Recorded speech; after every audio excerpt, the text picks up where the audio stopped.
जय श्री कृष्णा। राधे राधे। आज अपने सुनेंगे आषाढ़ अमावस्या की कथा। तो आप सभी इस कथा को प्रेम भाव से पूरा सुनना और हुंकार भरते हुए कथा को लाइक करना और ज़्यादा से ज़्यादा दूसरे भक्तों में शेयर करते हुए शीला भक्ति चैनल को सब्सक्राइब जरूर करना। भगवान की कृपा से आपके सारे मनोरथ पूर्ण हो। बोलिए लक्ष्मीपति नारायण की जय हो। बोलिए उमा उमापति महेश्वर की जय हो। पुराने समय की बात है, एक गांव में एक धनशर्मा नाम का ब्राह्मण रहता था। उसका भरा पूरा परिवार था। उसके परिवार में उसकी पत्नी के अलावा उसके माँ बाप और 2 भाई भी अपने परिवार के साथ रहते थे। धनशर्मा और उसकी पत्नी भगवान श्री हरि विष्णु के परम भक्त थे। वे हमेशा विष्णु जी की आराधना में लीन रहते थे।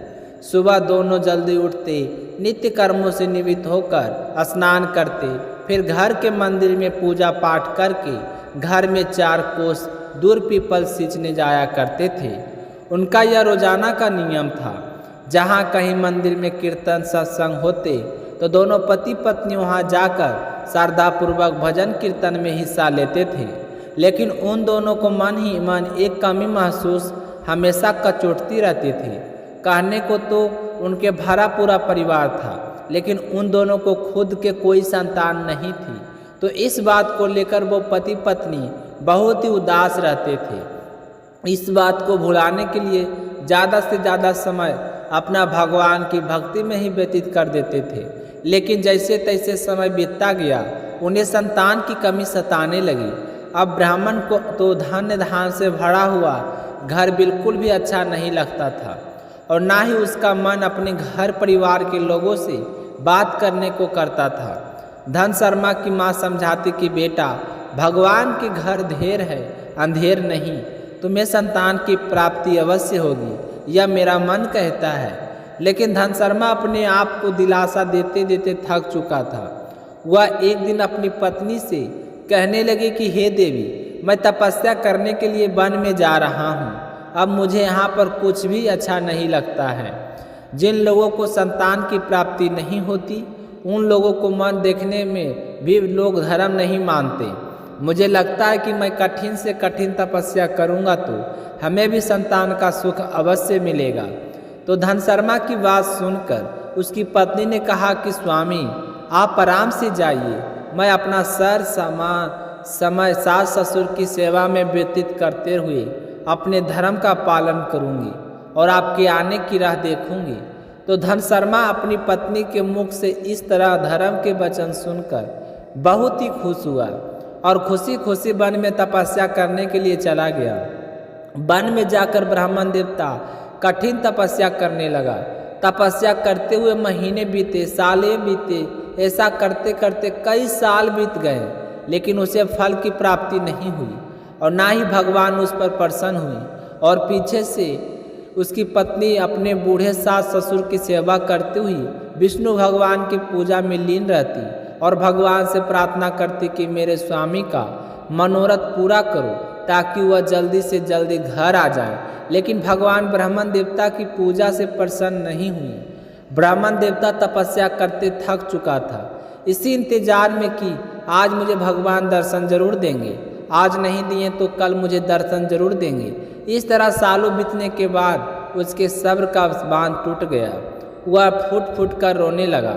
रोते रोते अचानक उसके मन में एक विचार आया कि मैंने सारी उम्र भगवान की पूजा पाठ में गुजार दी। मेरी एक कामना थी, वह भी पूरी नहीं हुई। ऐसी जिंदगी से तो अच्छा है कि मैं अपने जीवन को ही समाप्त कर डालूं। तो अत्यधिक दुख के कारण ब्राह्मण देवता ने अपने जीवन को समाप्त करने के लिए एक पेड़ पर चढ़कर पेड़ की डाली से ही फांसी का फंदा बना लिया और अपने गले में डालकर नीचे कूदने ही वाला था।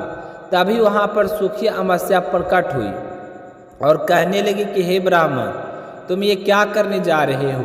क्या तुम्हें पता है कि आत्महत्या एक महान पाप होता है? तो वह ब्राह्मण कहने लगा कि हे माँ, मैं क्या करूँ, आप ही बताइए।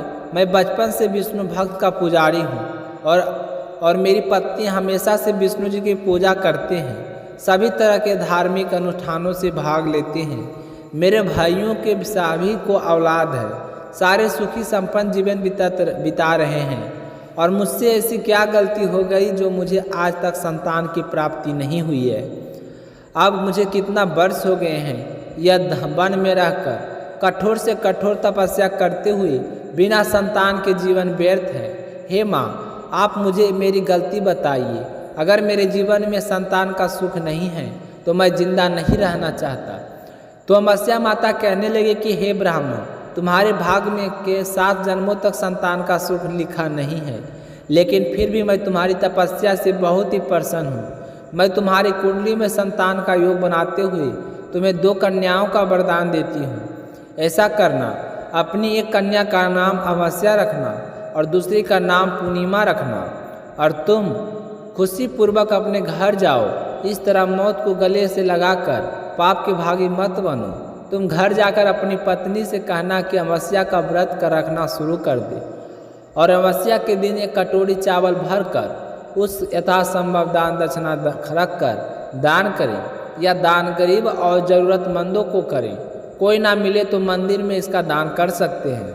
अगर इस तरह का पूरे 1 साल तक तुम्हारी पत्नी अमावस्या का व्रत करेगी तो तुम्हें संतान की प्राप्ति अवश्य होगी।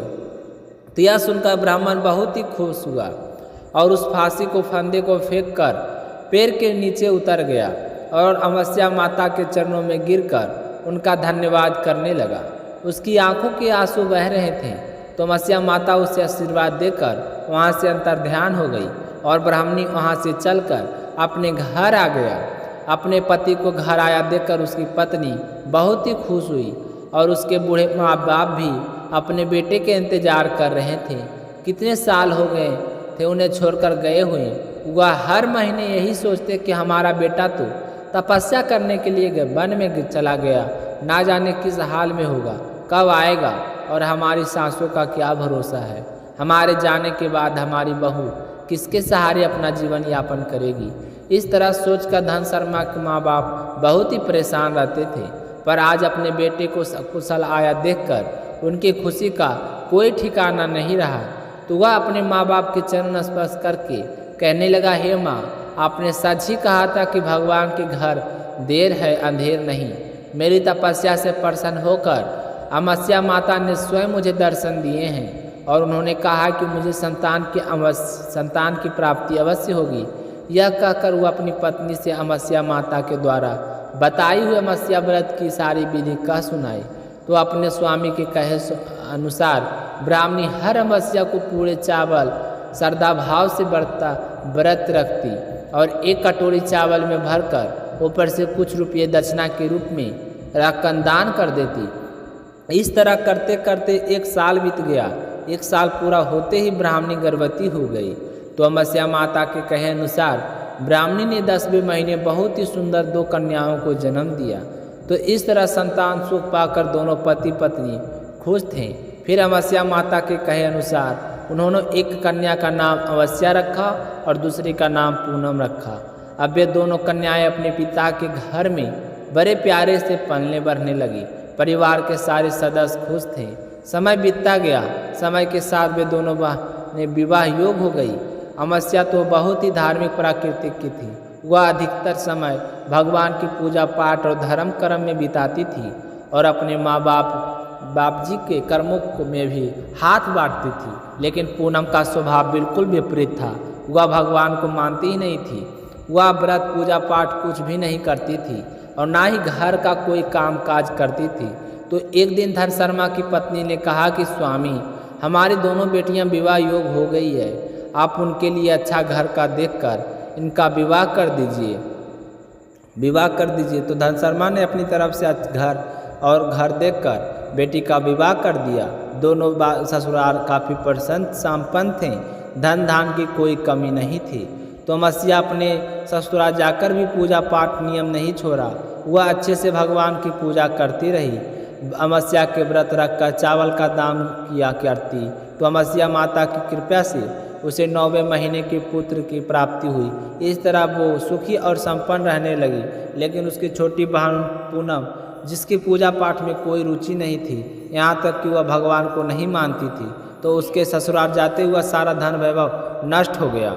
एक समय की बात है, बूढ़ी माई के घर के पास एक सेठ जी का मकान बन रहा था। तब बूढ़ी माई मकान बनाने वाले मिस्त्री के पास जाकर बोली कि बेटा, मुझे पत्थर की मूर्ति बना दे। मैं गणेश जी की पूजा करती हूँ, मिट्टी का गणेश जी बनाती हूँ, पानी लगते ही वह तो गल जाता है। तो मैं तो बूढ़ी हो चली हूँ, मुझसे रोजाना गणेश जी की नहीं बनाया जाता है। इसलिए बेटा, तू मेरे लिए एक पत्थर का गणेश जी बना दे। गणेश भगवान तेरी सारी मनोकामनाएं पूर्ण करेंगे। तो बूढ़ी माई की बात सुनकर मिस्त्री बोला कि हम तुम्हारे लिए मूर्ति गढ़ेंगे, उतनी देर में तो हम अपनी दीवार बना लेंगे। हमारे पास इतना समय नहीं है कि सेठ जी का काम बीच में छोड़कर हम तुम्हारे लिए मूर्ति बनाएं। तो यह सुनते ही बूढ़ी माई को बड़ा ही दुख हुआ और वह मन ही मन कहने लगी कि भगवान करे तुम्हारी यह दीवार कभी ना बने। यह कहकर बूढ़ी अम्मा अपने घर चली गई और मिस्त्री और मजदूर दीवार बनाने में लग गई। अब दीवार जैसे ही बनाई तो वह टेढ़ी हो जाए तो दीवार को तोड़े, फिर से बनाए, फिर सीधी दीवार ना बने। इस तरह पूरा दिन एक ही दीवार को तोड़ते बनाते हुए शाम बीत गया। शाम को सेठ जी आए और कहने लगे कि आपने अभी तक कुछ नहीं किया। तो मिस्त्री ने बूढ़ी माई के आने की सारी बात बताई।